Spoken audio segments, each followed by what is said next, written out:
এক পরেজগার মহিলা মারা গেল। সে মহিলা সবসময় নামাজ কোরআন পড়ত, সবাইকে ভালো উপদেশ দিত। মানুষ বলতো এই মহিলা জান্নাতি হবে ইনশাআল্লাহ। তার মৃত্যুর পর সবাই যখন তাকে কবর দিয়ে আসলো, তারপর ঘটল অলৌকিক এক ঘটনা। হঠাৎ কবর সংকুচিত হয়ে আসলো। কবরে বিশাল এক সাপ এসে তাকে ঘিরে ধরল। মহিলা চিৎকার করতে লাগল, আমাকে বাঁচাও, আমাকে বাঁচাও। তার এই বিকট শব্দ কবরের উপর শোনা যাচ্ছিল। হঠাৎ কবরের ভেতর এক আলোকিত আলো প্রবেশ করল। মহিলা জিজ্ঞেস করল, তুমি কে? আলো জবাব দিল, আমি তোমার নামাজ কোরআন পড়া আর নেক আমল। মহিলা বলল, তাহলে তুমি আমাকে বাঁচাচ্ছ না কেন?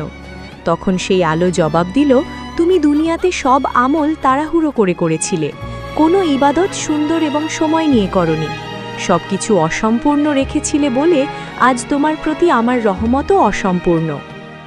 আপনারা দেখছেন আই ভয়েস 2। এই ধরনের আরও ভিডিও পেতে সাবস্ক্রাইব করুন। এক পরেজগার মহিলা মারা গেল। সে মহিলা সবসময় নামাজ কোরআন পড়ত, সবাইকে ভালো উপদেশ দিত। মানুষ বলতো এই মহিলা জান্নাতি হবে ইনশাআল্লাহ। তার মৃত্যুর পর সবাই যখন তাকে কবর দিয়ে আসলো, তারপর ঘটল অলৌকিক এক ঘটনা। হঠাৎ কবর সংকুচিত হয়ে আসলো। কবরে বিশাল এক সাপ এসে তাকে ঘিরে ধরল। মহিলা চিৎকার করতে লাগল, আমাকে বাঁচাও, আমাকে বাঁচাও। তার এই বিকট শব্দ কবরের উপর শোনা যাচ্ছিল। হঠাৎ কবরের ভেতর এক আলোকিত আলো প্রবেশ করল। মহিলা জিজ্ঞেস করল, তুমি কে?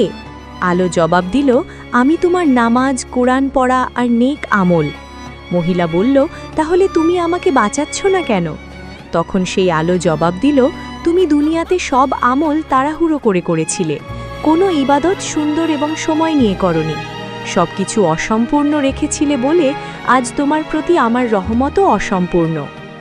আপনারা দেখছেন আই ভয়েস 2। এই ধরনের আরও ভিডিও পেতে সাবস্ক্রাইব করুন।